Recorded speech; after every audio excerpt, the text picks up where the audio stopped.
Back to another YouTube video. Today we are trading rise and fall markets using TradingView. I know previous video you guys were wondering how TradingView looks like. It's like this. Go to Chrome, search DERIV TradingView, will come up to this. So indicators, I'm using fractals. Fractals ni easy.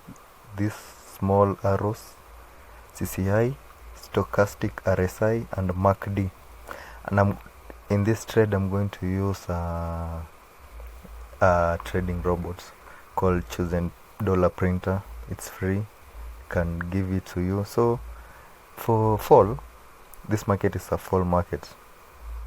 The fractal mona guys imetokea hapo juu.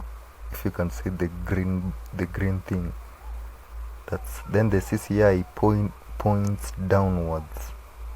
In the ocean view is this the blue thing. Stochastic RSI should be pointing downwards, and the MACD shows the entry point.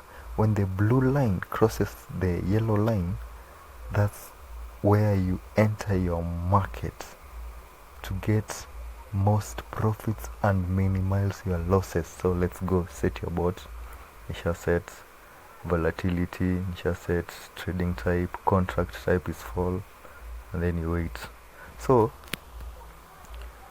now this how you get smona the MACD isha cross and the CCI is falling, the stochastic RSI is falling. Before you change, you look at the candlestick forming, you wait. Your candlestick iki retests, you press. Let's go and see. Nisha press, let's see. That's a first win. Guys, remember, don't overtrade the market. Just 5 runs are enough to get a perfect entry point. Yeah, because the market is changing so fast. The market is changing so fast. You see the CCI imeanza kubend, meaning the market still on a fall, but it almost. That's a perfect. Let's do, let me stop the bot. Yeah. So guys, remember, I've said the entry point for fall, you look, so all the other conditions ikisha confirm, market isha change. Mona the CCI is pointing upwards, it means the market isha change already. So for fall market, guys, remember I said, mona this candlestick forming, you wait, you observe it. Kama you want to trade on a fall market, you wait iendele kufall, then ikiretest kidogo kama inaenda juu, that's your entry point. Ikiretest iende juu, that's your entry point. Immediately like that you press fall, and then the CCI should be pointing downwards. The stochastic RSI also gives you an entry point. Also it should be pointing downwards.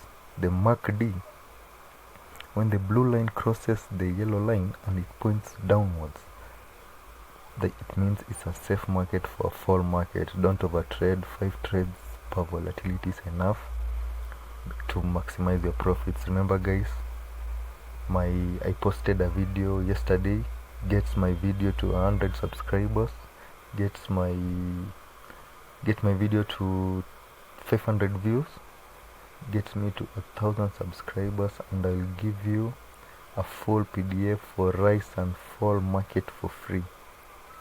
Subscribe. Remember to test your accounts first on a demo account. Test the strategy on a demo account. Like the videos, comment on all the videos. Na maliuelewi, I have my details, my email, and how you can reach me on my Instagram account. It's at the video description. Follow up, subscribe to the channel, share it to your friends, and everything will be well. Peace out.